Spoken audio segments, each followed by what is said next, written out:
Welcome back to the second segment, and this segment we're going to look at more of the potential negative harms, that is, of AI. We're going to try to keep it to the present, what we see basically today, and how we think AI might be harming us in some ways. So, Thomas, what's some way you can think of that maybe AI might become like a harm, something negative, maybe even a threat? Well, I would say one of the greatest fears that is happening now, people think it's just in the future, but AI has already been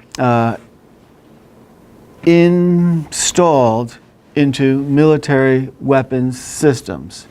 In other words, generals and military people are already testing autonomous killing machines. These could be robots, but right now they're, for example, drones, weaponized drones, and they are testing out AI's ability to distinguish what they call the good guys from the bad guys and just kill or bomb the bad guys. You can imagine some of the problems that we get into with this because, for example, think about it, over the last couple of years they've been testing out self-driving cars, and what we're seeing there is there have been deaths. There have been deaths as a result of the AI implementing the AI. Now the same thing's going to happen. Accidents are going to happen with the military introduction of AI. So what do you think about that, using AI to kill people? I think I'm going to save my comments for segment 3, so you might want to watch that one. I got a lot, but I think that's a good point. Okay? I'll talk about that later. Okay. I want to get into another point, and that is, there's something I thought about, which you might find interesting, and that is, here's what I think one bad point of AI is. The governments and private companies have a lot of money. I see a lot of people homeless, out of jobs, poor, poverty, sick, and so on. Why are we spending money on so much AI when we should be helping people who are down and out? People without a home, people without a job. Now, I know the argument is one day we'll be able to create an earth that's good and everyone will have a job and everyone will be happy. Really? Why aren't we trying to do that now? I know some people are. We talked about the good points earlier, and some people are doing that. But yet I see so much money, like you just said, on autonomous weapons, military, and on it goes. Why aren't we using this to help people who are already poor, who are already suffering in different ways? And that's a concern of mine about why are they really building this? Because it seems to me, what I can see today, it's not to help people. That's one concern I got.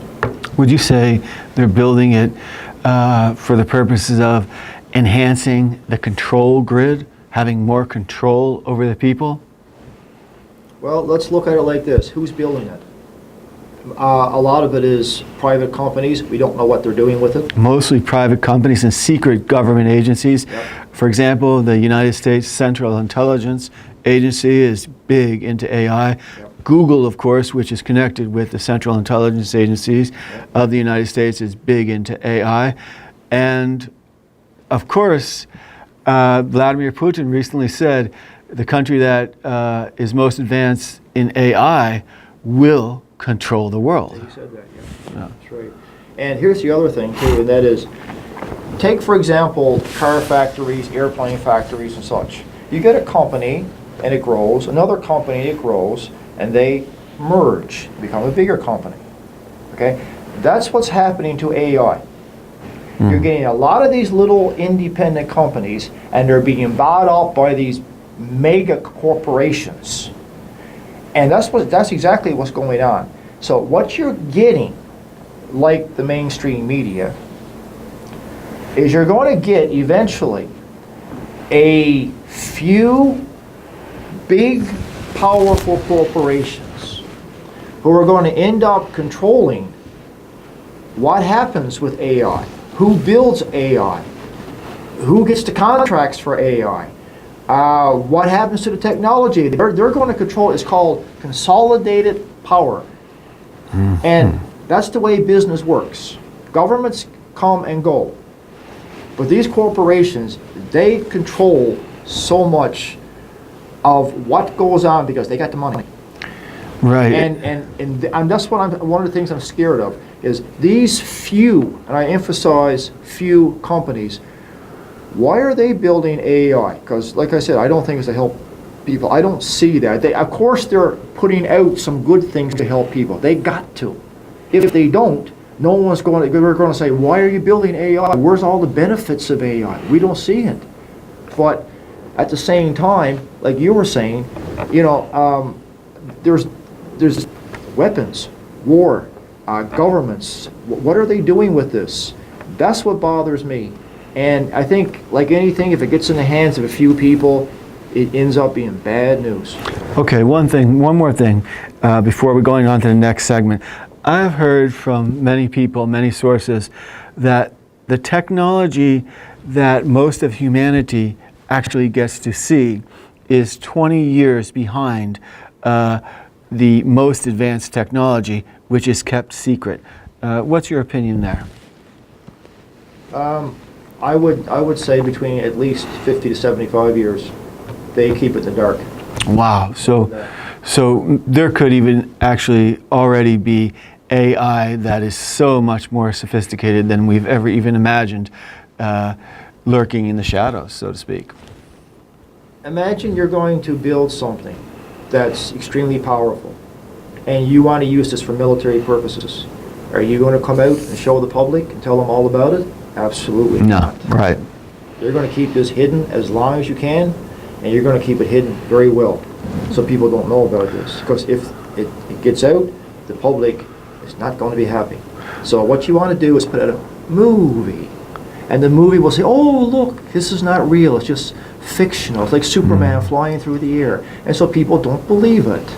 The technology, guys, is invented before the movie comes out. That's why they put out the movie. That's how it works. So they keep you in the dark about it. Go research the Nazis, World War II. Some of the technology they had, I mean, it's incredible. Okay, fascinating. Okay, I have a question. First question about what we just discussed.